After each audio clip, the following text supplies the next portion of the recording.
The dust hung thick in the air like a curtain of gold, turning the Texas sky into a glowing haze. Cole Garrett stood on the wooden platform of Red Rock Creek Railway Station, his hat pulled low against the afternoon sun. He was 32, a man carved by the plains, broad-shouldered, quiet, and weathered by a lifetime of cattle drives. Years of sleeping under stars and waking to coyote cries had left his skin as tough as rawhide. But today, the steady cowboy felt a nervous dread he hadn't known in a long while. He wasn't waiting for a cattle shipment or a ranch hand. He was waiting for a wife, a woman he'd never met, procured through a drunken joke that had gone entirely too far.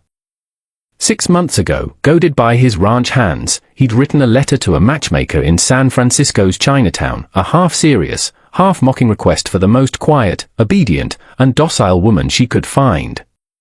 He'd never expected a reply. But a reply came, and with it, a passenger ticket. The 3:15 train whistle echoed down the valley, and Cole's stomach turned. His joke was about to step off that train. Aunt Mildred back east had tried to find him a proper woman, someone ready to settle into a quiet life. But Cole, stubborn and solitary, had refused. Now, he was paying the price for his foolish pride. As the iron horse roared into view, black smoke curling above the cars, Cole straightened his back and adjusted his collar. The town stretched behind him, small and sun-bleached, one saloon, one church, a few shops. Civilization was just beginning to creep across the Texas plains, and he wanted to build his piece of it, though not like this. When the train screeched to a halt, passengers stepped down in a rush of steam and dust. Businessmen, families, saloon girls, but Cole's eyes found her immediately. She was the last to descend, moving with a quiet, deliberate grace that seemed to absorb the chaos around her. She was dressed in a traditional gown of deep crimson silk, the high collar fastened with a small jade clasp. Intricate silver embroidery of cherry blossoms traced the edges of her sleeves. The dress was elegant, out of place, and utterly captivating. Her black hair was woven into a neat, severe braid. She was exactly what he'd foolishly requested, small, seemingly fragile, and silent. She held a single, small wooden trunk. But then she looked up. Her eyes were not downcast or timid. They were the color of dark, polished mahogany, and in their depths burned a sharp, observant intelligence that catalogued everything, the dusty platform, the leering cowboys, and him. She scanned the crowd, and when her gaze landed on him, she didn't look away. Instead, her lips, unpainted and severe, remained perfectly still. Mr. Garrett, her voice was a soft murmur, yet it cut through the noise with surprising clarity. Yes, he said quickly, tipping his hat. I am My Lin, she stated, not as an introduction, but as a fact. She offered a slight bow instead of a hand. I trust the arrangements are in place. Yes, Reverend Gable is waiting at the church, she nodded, her eye sweeping over the dusty street, the wooden storefronts, the men lounging near the saloon. Her expression was unreadable. It is as I pictured, she murmured. It's growing, Cole replied, a little too defensively. Got a new school last year. Doctor just built an office with a surgery. Her lips twitched, the barest hint of a curve. How very modern, whether it was sarcasm or not, he couldn't tell. They loaded her lone trunk into his wagon. For a woman who had crossed an ocean and a continent, her belongings were shockingly few. My Lin watched everything, her sharp eyes seeming to see more than she let on. The ride to the church was quiet. She sat straight beside him, hands folded in her lap, her scent a faint mix of green tea and something clean, like soap. The wedding was small and quick. Reverend Gable read the vows in his trembling voice, while Mrs. Gable and the clerk stood as witnesses. My Lin spoke her vows clearly, her dark eyes never leaving Cole's face. When the moment came to seal them, she lifted her chin, calm and composed, as though she were appraising a business transaction.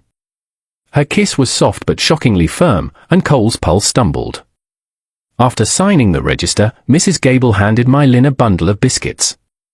For the journey to your new home, dear, she said kindly, though her eyes looked sorry, like she was sending a delicate doll into the wilderness. They rode north as the sun sank low, painting the plains in gold and crimson. Mai Lin sat quietly, but Cole could sense her attention, could feel it in the air between them. "It's not much," he said as his ranch came into view, a sturdy log house with a barn and a corral. "But it's home. Built it myself, it is perfect," she said, surprising him with the genuine sentiment. "You built all this?" "With some help," he admitted, pulling up by the porch. When he helped her down, her body brushed his. That scent of tea mixed with sweat and wood smoke made his heart beat faster. For a moment, she held his gaze, and there was something in her eyes, strength, maybe even challenge. Then she stepped away. Inside, the cabin was simple. One main room with a stone fireplace, a rough-hewn table, and a small bedroom beyond. Cole had cleaned, but he saw now how bare it looked through her eyes.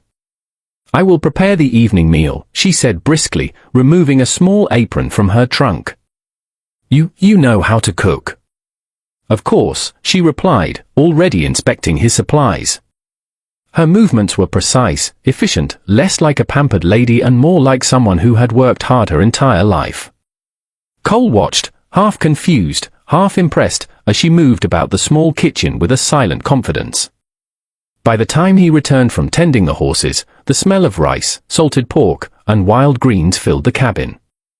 They ate quietly, the crackle of the fire the only sound between them. When the dishes were done, they stood facing each other in the soft lamplight, the open bedroom door behind her. "I know this is sudden," Cole began awkwardly. "If you'd rather take some time to settle." Mai Lin stepped closer. "Mr. Garrett," she said softly, her English suddenly perfect, without a trace of an accent. "You have made some assumptions about the kind of woman you married." He blinked. I thought. You thought a quiet, obedient doll would answer an advertisement to marry a stranger and cross 1,000 miles into the frontier." Her eyes gleamed with a fire he hadn't seen before. "You wanted peace, cowboy, but I am afraid you just invited a hurricane." She reached up, unpinned the severe braid, and a cascade of dark, silken waves tumbled down over her shoulders. Cole forgot how to breathe. "The cowboy wanted a china doll," she whispered, her voice low and teasing, "but he got a dragon instead." And for the first time in his life, Cole Garrett realized he wasn't the one leading anymore. The wild frontier outside had found its match within his own walls. The morning sun poured through the cabin window, painting the wooden floor in warm gold. Cole Garrett was already awake, though he hadn't slept much. He lay there, staring at the ceiling, muscles sore in ways that made his chest tighten with memory. Beside him, Mai Lin slept deeply, her dark hair spilling across the pillow like ink, one arm flung carelessly over her head. Even asleep, she looked untamed, a woman who claimed space instead of shrinking from it. Cole rose quietly, pulling on his clothes and boots. He meant to tend the cattle before she woke, to get some distance to think, but when he reached for his hat, he heard her voice, soft and amused. "Running off already, cowboy?" He turned, startled. She was awake, eyes half-lidded with sleep, but her smirk was pure mischief. "Cattle don't wait for dreams," he muttered, fumbling for his vest. "Then I had better get dressed, too," she said, stretching like a cat before slipping from the bed. "Not necessary," he said quickly. "You should rest." "I will rest when I am dead," she replied lightly, already pulling practical garments from her trunk. When she stepped outside a short while later, Cole froze. Gone was the elegant woman from the train station, the one in the crimson silk dress. In her place stood someone dressed for work. Sturdy boots, a simple blouse, and practical dark trousers that allowed for free movement, her hair now in a long, practical braid down her back. "Where'd you get that outfit?" he asked. "I packed it," she said simply. "Did you think I came all this way just to embroider pillows?" Before he could reply, she was already heading toward the corral. "Which horse is mine?" she asked, her eyes scanning the small herd. "Yours," he blinked. "These aren't riding school ponies, Mai Lin. They're half-wild cow ponies. Need a firm hand." Her eyes flicked to a bay mare grazing near the fence. "That one," she said. "She has intelligent eyes." "That's Whiskey Girl," he said slowly. "Spirited.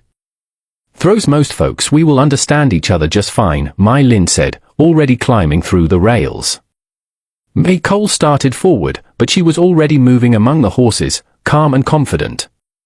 She spoke softly to the mare in a language he didn't recognize, hand out, movement sure. Within moments, she had Whiskey Girl's bridle in place, her tone firm but gentle. Saddle, she said over her shoulder. Cole fetched one, half expecting her to give up. Instead, she saddled the horse cleanly, checking every strap like someone who knew her work. When she swung into the saddle, Whiskey Girl pranced, testing her rider. Mylin only smiled, settling deep in the seat. Well, she called, are you coming, or shall I check your herd myself? He couldn't help it. He laughed, the sound bursting from him like a bark of disbelief and admiration. He mounted his own horse and followed. They rode out together into the wide-open prairie. The sun climbed higher, the grass whispering in the wind, and for the first time, Cole saw her smile freely. It wasn't polite or reserved. It was alive, real, unguarded. You ride well, he admitted. My father raised horses on the grasslands of the north, she said. I spent my youth training colts when the men were not looking. Your family let you do that. They did not know, she said, grinning. If they had, they would have locked me in the house. They spent the morning checking cattle, Mylin sharp-eyed and quick to learn. When they found a cow limping, Cole explained about a wound that needed treating. Before he could rope her, Mylin snatched the coil from his saddle. Allow me, she said. Now hold on. Too late. The rope sailed out. It wasn't perfect, catching the horns instead of the neck, but it held. Cole stared. Where in the devil did you learn that? Practice, she said, eyes glinting. By noon, she was covered in dust, her cheeks flushed, her smile bright. Cole watched her with something between pride and awe. This wasn't the woman he'd expected. She wasn't fragile. She wasn't quiet. She was alive in a way that stirred something deep inside him. But the town didn't see her that way. A few days later, while riding back from the pasture, they passed the neighboring Hendricks ranch. Clara May Hendricks was hanging laundry, her children playing in the dust. Her eyes went wide at the sight of Mylin riding astride like a man, her braid flying. Morning, Clara May, Cole called. Cole, she replied stiffly, her eyes locked on Mylin with open hostility. Mrs. Garrett, please, call me Mylin, she said warmly. You have beautiful children, thank you, Clara May said coldly. I'm sure you'll be blessed with your own soon enough. Then you'll have appropriate things to occupy your time. Mylin's back straightened, but her tone stayed pleasant. How fortunate we all get to decide what is appropriate for ourselves. They rode on, leaving Clara May gaping behind. People will talk, Cole warned. Let them, Mylin said fiercely. I did not come here to live in a cage, even if it is a pretty one. And she didn't. Every day she proved herself tougher than the land itself. She worked beside him, mended fences, fed cattle, cooked meals, and still somehow kept her grace. By night they argued, laughed, and loved with a fire that burned brighter than the hearth. But storms don't always come from the sky. By late June, the drought arrived. The land cracked open, the creek dried to dust, and hope thinned like smoke. Cole stood on the porch, watching the shimmering horizon. How long since rain? Mylin asked, handing him a tin cup of water. 6 weeks, he said.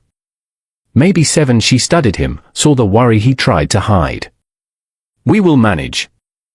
But managing turned into surviving. Every day they hauled barrels from the river 5 miles away. Mylin refused to stay home, working beside him under the burning sun, sweat soaking her clothes. The other wives whispered in town, called her unnatural, unladylike, but she didn't care. When Reverend Gable's wife said loudly one morning that a woman like that will bring ruin on her husband, Cole surprised himself. Fortunate, then, he said, his voice ringing through the general store, that I married a woman who doesn't scare easier. Mylin smiled at him, and even in that brutal heat, it felt like a cool breeze across his heart.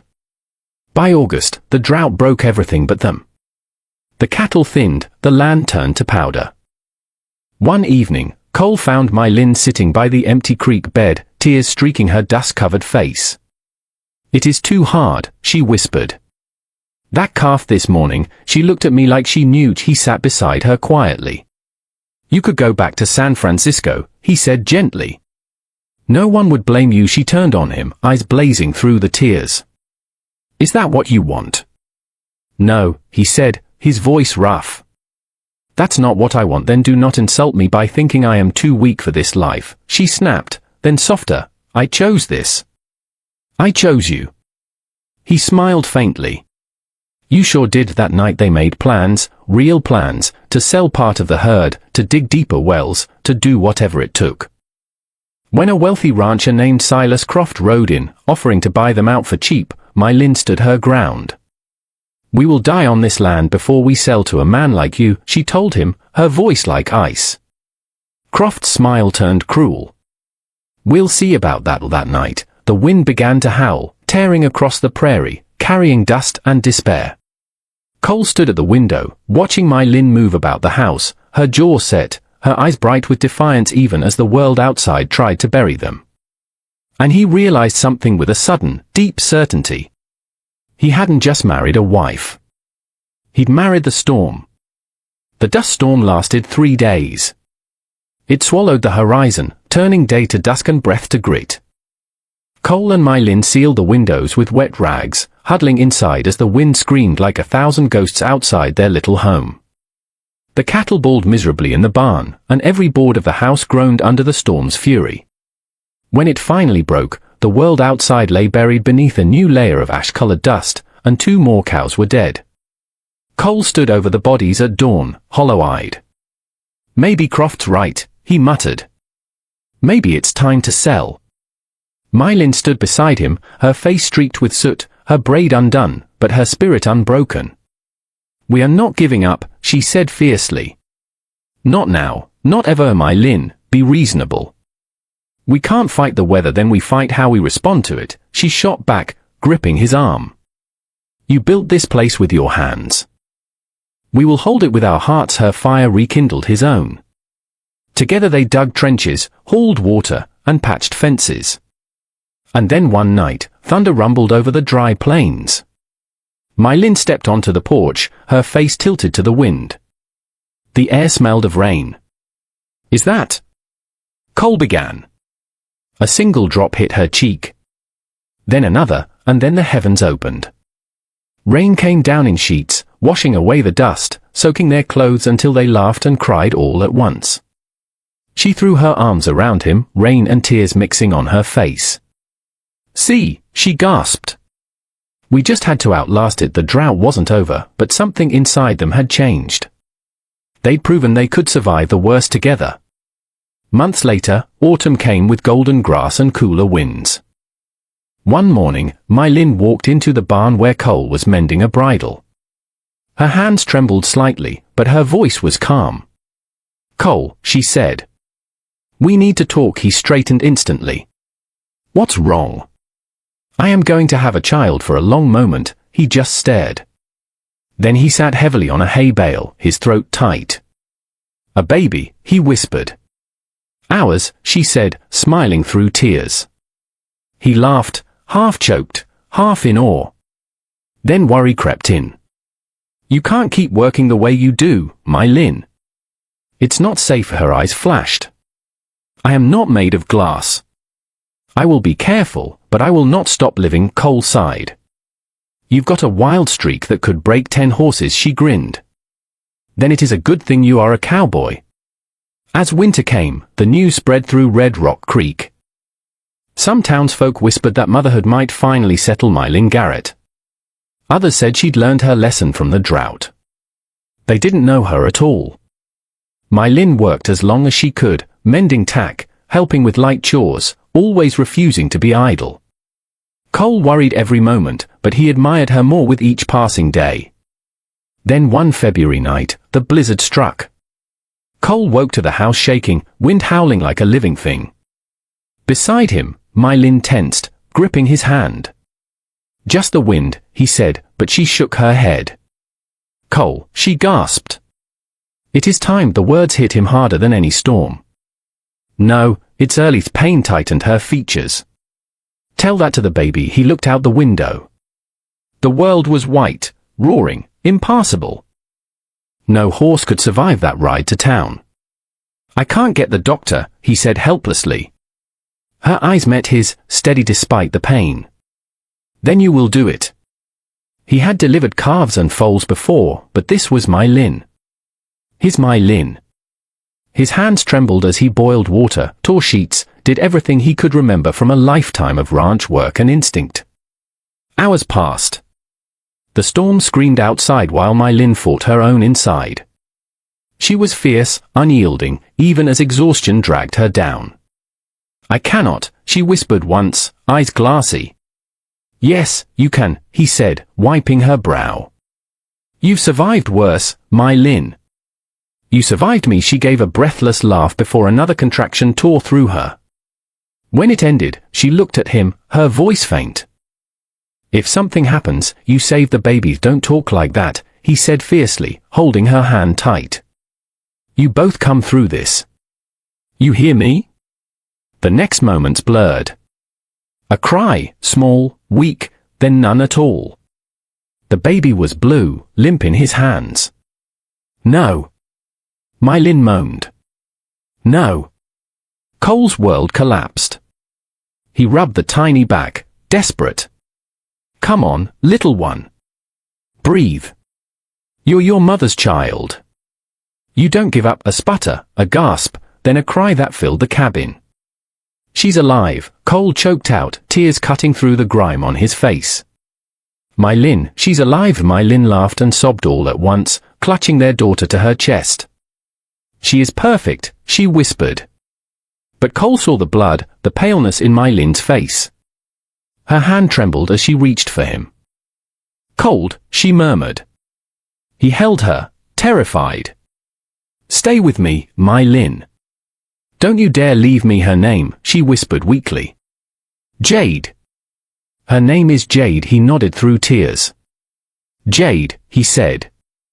Our Jade. By dawn, the storm had passed. Cole wrapped his wife and child in blankets and fought through the snow to town. Doc Henley met them at the door, barking orders, his steady hand saving them both. 3 days later, my Lynn woke fully, color back in her cheeks, Jade sleeping beside her. Cole sat by the bed, eyes raw from sleepless nights. She is beautiful, my Lynn whispered. She's strong, Cole said, just like her mother. The women of Red Rock Creek whispered about the birth. Some said it was a miracle, others a punishment. But for the Garretts, it was proof of something greater, love born from fire and storm. Months passed. The ranch healed. So did my Lynn. She became a mother in her own fierce